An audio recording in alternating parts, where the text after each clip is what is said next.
Welcome to KQEG and Seven Rivers Sports. I'm your host, Terry Erickson, and as you know, each week, an inside look into sports, wellness, and fitness. This week, we're going into somewhat a different direction as we explore the great outdoors with the owner of Island Outdoors, Scott Gartner. Welcome to the show, Scott. Thank you for having me, Terry.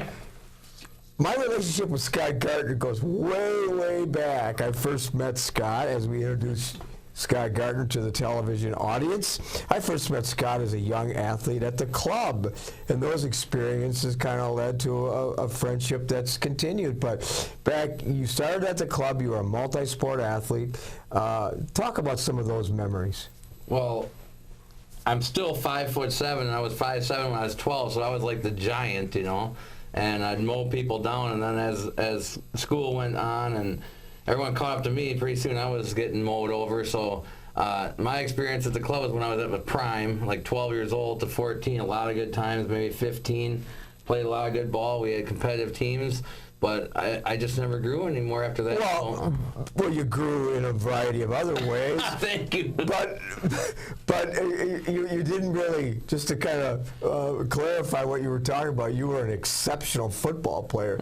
You mowed people down because you had the passion on offense, and you were a tiger on defense. Those were some fun days for you. Oh my gosh. Pitching was probably still my favorite at the club, but I loved the football and basketball there. I'll never forget one time when we were in the gym, the Erickson gym or whatever it was, you know, the main gym up there, and we had the, I guess, championship game or whatever. And do you remember when the parents came out with their purses and started whipping us? Do you remember that or no? You had to call the cops. I guess we were maybe acting too competitive or something. They got madder than heck. Those.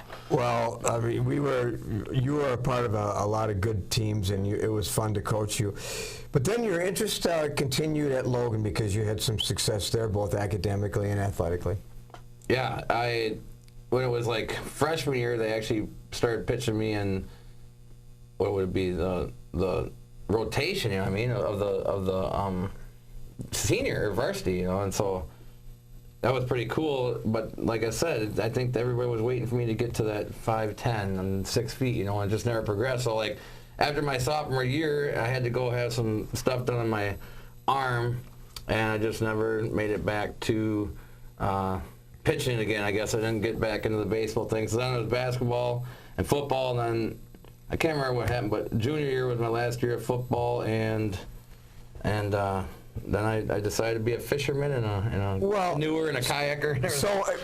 So nobody ever thought that was the case, because I don't think a lot of people really knew your passion and love for the outdoors. But so you graduate from high school, and so the question is like, what am I going to do now? Exactly right. I thought I would be a welder. So I decided I would move out to Colorado and be a welder. And my brother was out there, but I'm telling you what, if you want a tough job, go and grind 50-foot I-beams that are been outside for 5 years. They're for Sprint, you know, Sprint towers, the cell phone. I would come home just face full of rust and stuff from grinding it all back down to good to weld for the welders. And I'm like, Mom, Dad, I'm going to go back to school. So then I went to Colorado State.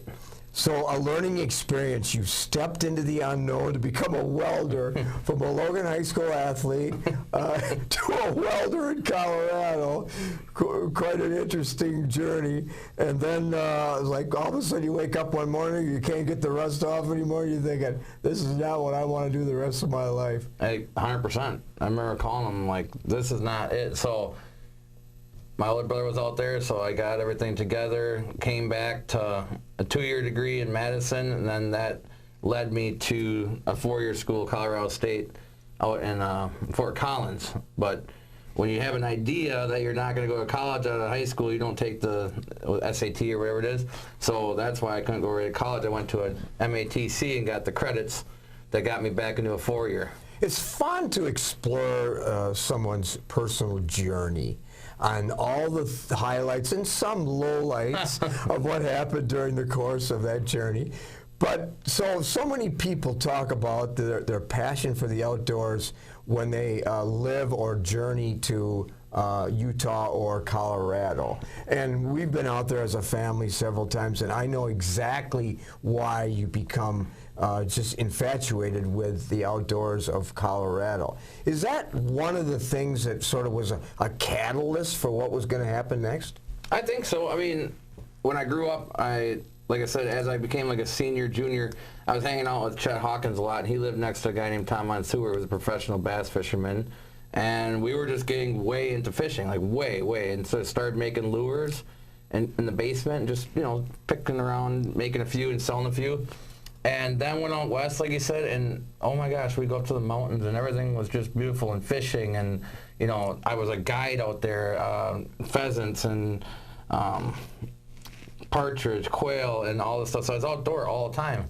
And if you live out there and, 300 days of sunshine, you're outside all the time. So I decided I'd take this lure company I was just telling you about, starting in my basement, and do it as a project in college, and it's built up. Now we're outside of even the United States. We're going to explore some of that, but let's go back a little bit, though. You're a young student in high school, and prior to that, you're at the club and so on. You never really dreamed that this would be your career, did you? Never. I thought I was going to sell insurance.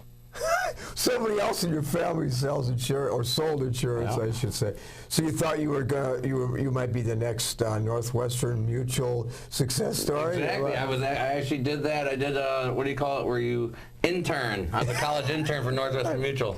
Yeah. But when you're like 20 years old and you're calling all your buddies to buy life insurance and they don't have any kids and they're just They don't have any money. yeah, either. and no money. So it was just a tough thing, Well, you have to get into that like 24, 25. So that was an experience where I think I'm going to go in a different direction, or what? Yeah. So you're out west, and of course after you finish your career and you clean up from all your welding, which by the way, has that all come off over the years? Oh man, I still think I have it in my lungs.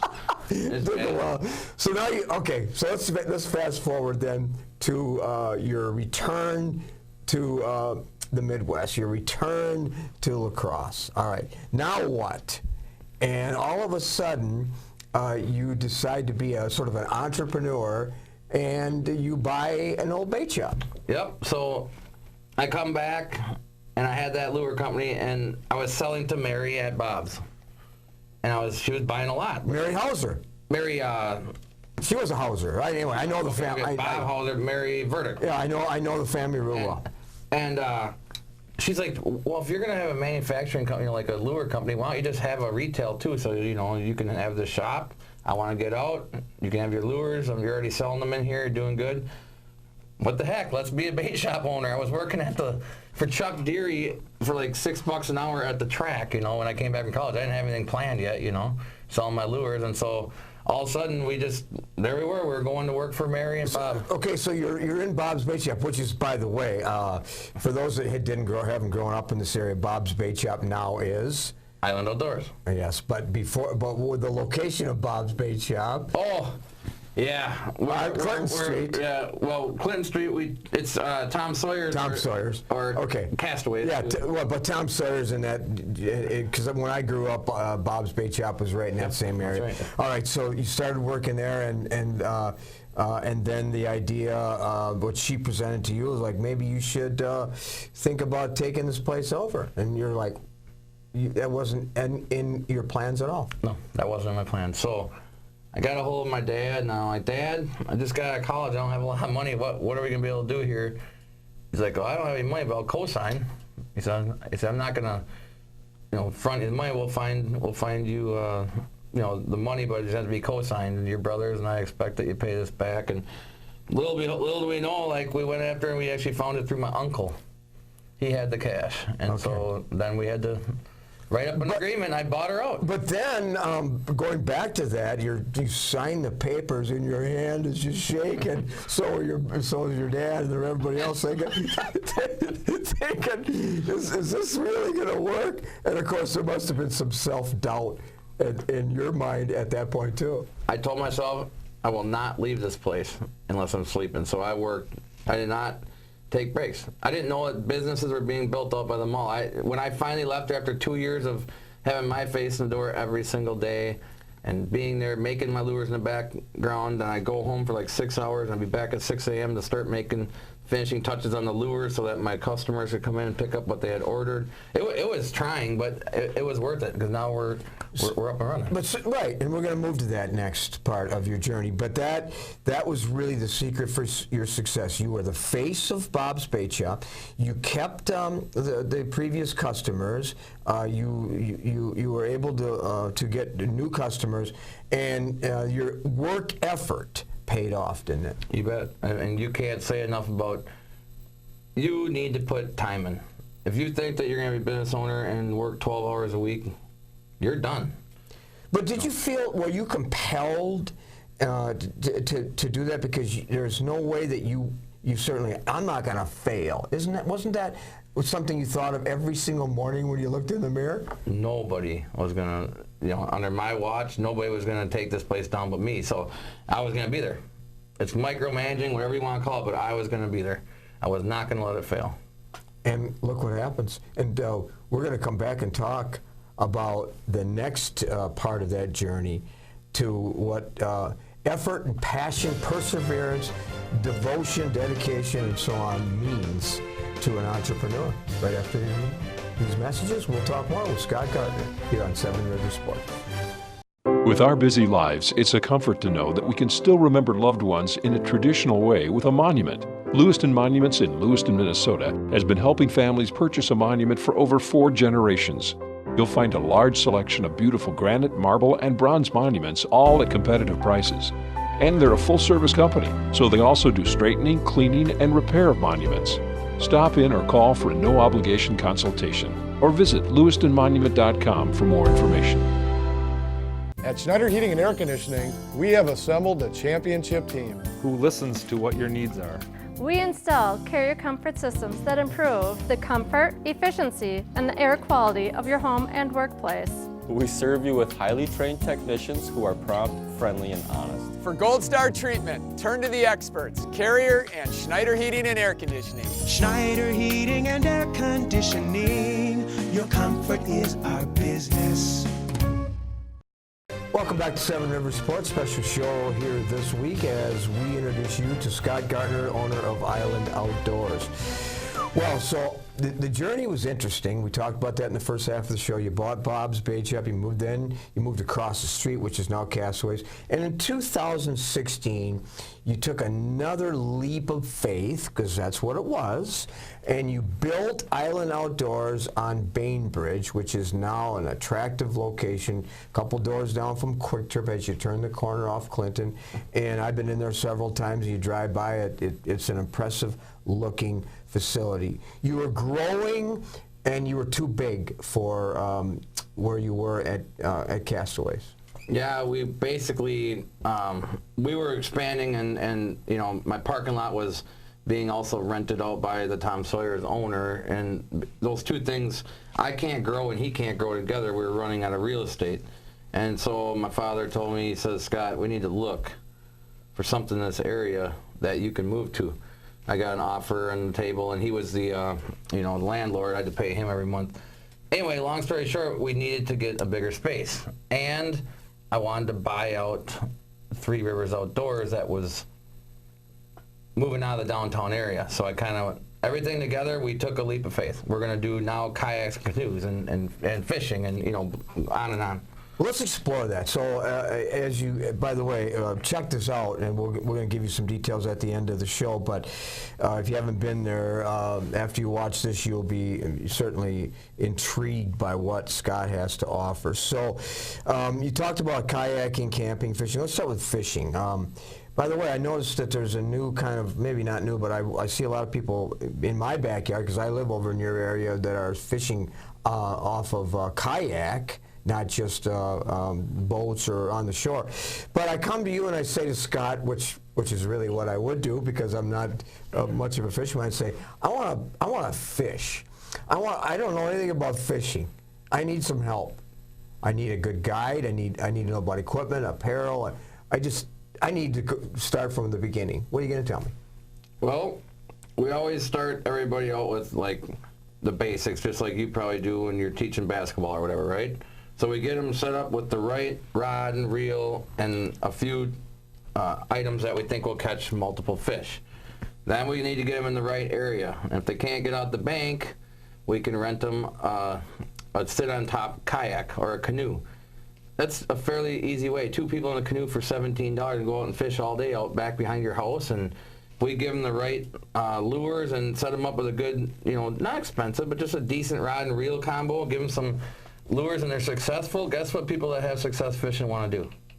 They want to go fishing again. And the people that we set up, if you set them up incorrectly and they don't catch anything, they don't feel like going and doing that again. So it's our job to set you up for success. Okay, so I want to spend a relaxing Saturday afternoon. I want to. Well, first I got to know how to cast. I got to have a nice pole. I got to have either minnows or waxworms or crayfish or something. I need and what also I need in my boat. Certainly a net, but I mean, what are the things that are going to make a productive afternoon for me? Well, if we're talking in the summertime here, we got to have. A comfortable situation. Nobody wants to sit on a rock all day long, so we need to make sure that we got SPF clothing. That's nowadays a big thing. We want to make sure that we have pliers if we get a northern. Everything that can be at your hand that will make you better. This year, buggins, we sold like 80 cases or something like that, because who would want to be out there with gnats all around their head? So if we got all the equipment, the rod and reel and everything, we just need to make sure that we have you set up to not be out there and scorching, and then you need to have some liquids along. So we do it. We set it up. You'll go out there. Yes, you will find something maybe that you're missing, but if you got your stringer to keep your fish on, got some bug spray, some sunscreen, maybe some SPF clothing, some water, and you got to have a location. So if there's no fish around, it doesn't matter if you have dynamite. Well, let's back up a minute. But and of course, before all of this, or in the midst of this, before you walk out onto the dock and get in the boat, you have to have what's called a fishing license. No, that's because otherwise the DNR is like, excuse me. No, that I didn't think of that. You're right. With a red light going on, it's like, excuse me, do you have a license to fish? It's like, Scott Gartner forgot to sell me one. No. I did. That did slip my mind while we're talking here. But yes, you need a fishing license. So on top. How much is a fishing license? 20. And how long does that fishing license go? 1 year. Okay. So I don't think that's bad. And if you're a first timer, or has been many years, it's $5.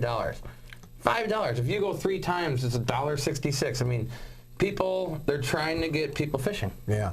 Okay, real quickly, a few other things. And these are kind of like a rapid fire drill. Remember football practice? Rapid fire drill. So, location for fishing. I know a little bit about fishing, but I know you want to get into a location where there's not a lot of wind. Maybe there's a sunken treasure down below, a bunch of weeds, places where the fish will congregate. So is that correct, number one? Number two, what kind of fish are in this area? Okay.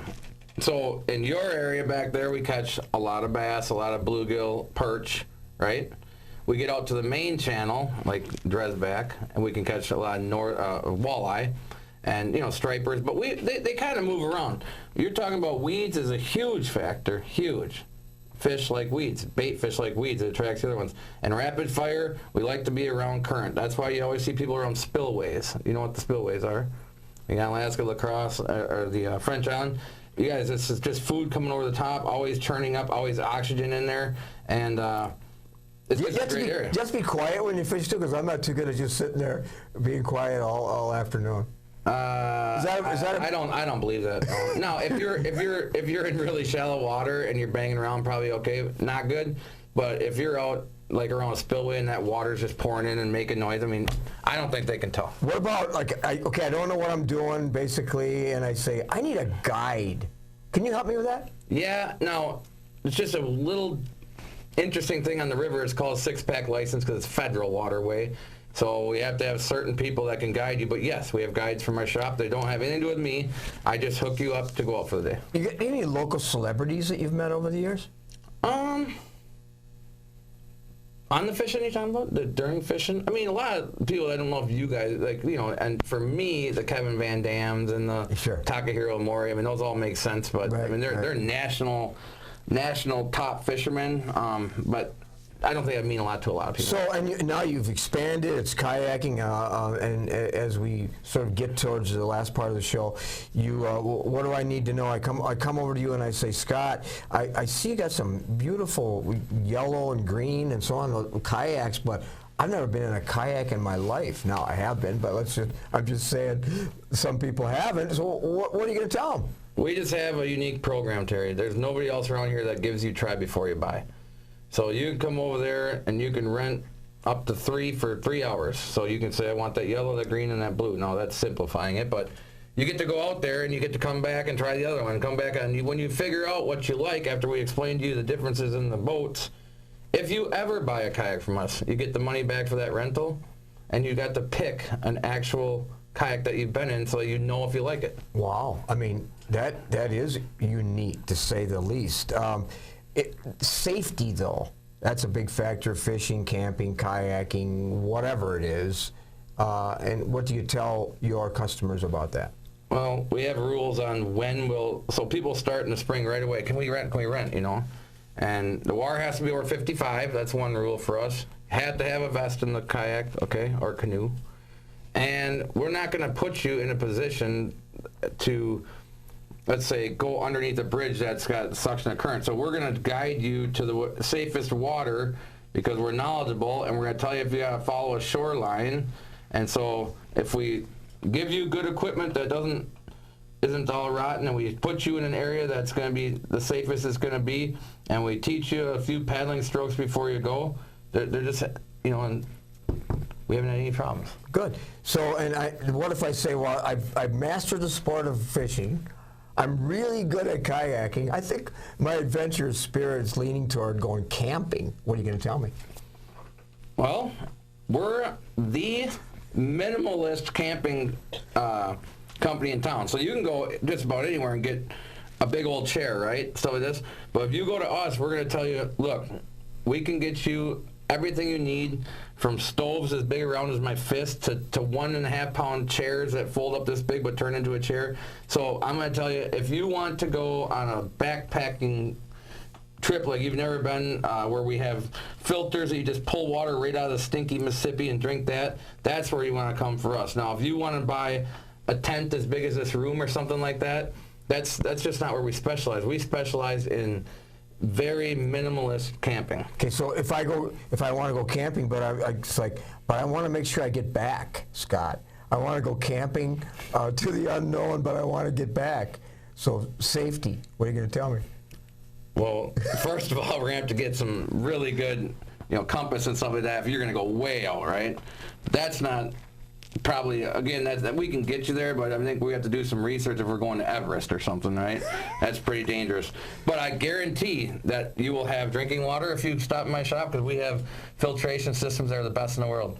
You're going to have a stove that doesn't go out. Even though it's only this big, it will not go out. I don't care if the wind's blowing 150, so you're always going to have heat and food, right? We're going to have warm pads to lay on, and we got MSR, we got the best tents that money can buy. Okay, what should I have if those stinking coyotes and wolves and fox and those other predators are near me? What am I going to do now? Some people say that spray, just like women have, or, everybody can carry it. It's a pepper spray. Yeah. I personally am going to carry something a little more powerful. I won't talk about it. But they sell a licensed hand gun. Okay, yeah. You're going to have one of those. Gun. But that's if I'm going into like that type of a situation. They sell bear mace and all that stuff every day, though, so that tends to work for somebody. I just rather have a little more power. Other features that Island Outdoors has, tournaments, contests, any things like that? Oh, sure. I mean, every single week, doesn't cost anybody a dime. You just send in any outdoor picture, okay?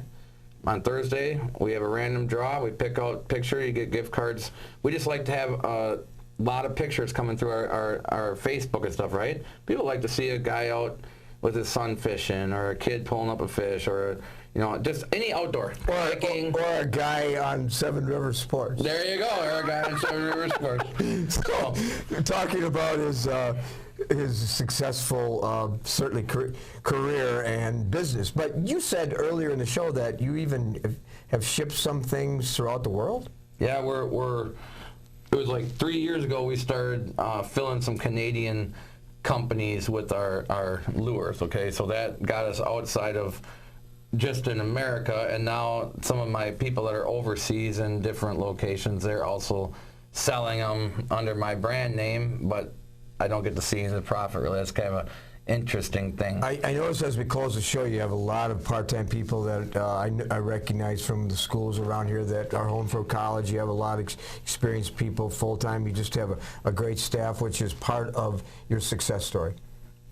Without good people, you're doomed, because I am now a woman's bikini buyer and a rod and reel buyer. I mean, we have everything from clothing for women and stuff to duck decoys, and I don't have time to do much else than just to stock the shelves. Yeah. You know, so you had to have good people up front, Terry. But you're not there from 6 a.m. to 6 p.m. anymore. No. I hope, but because now you're a success story. Well, if our viewers want to find out more about Island Outdoors and the great outdoors of this area, what do they do?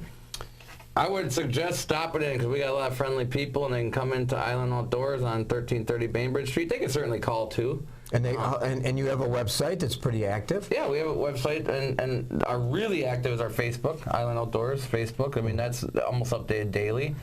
But just throw us a line and stop in. There's always a friendly face to help you on your next adventure. You might either be there, or you might be downstairs taking a nap, but they can probably wake you up. No. Well, this has been great having Scott Gartner. We kind of deviated somewhat from some previous shows, but I've always driven by there thinking we got to get Scott Gartner on this show, because Seven Rivers, because canoeing and biking and camping and fishing and so on is certainly a sport that is getting more and more popular. So we want to thank you, Scott Gartner, for being on the show. No, thank you. Yeah, it was a lot of fun. All right. We'll be back with some closing thoughts right after this. At Schneider Heating and Air Conditioning, we have assembled a championship team. Who listens to what your needs are. We install carrier comfort systems that improve the comfort, efficiency, and the air quality of your home and workplace. We serve you with highly trained technicians who are prompt, friendly, and honest. For Gold Star treatment, turn to the experts, Carrier and Schneider Heating and Air Conditioning. Schneider Heating and Air Conditioning. Your comfort is our business.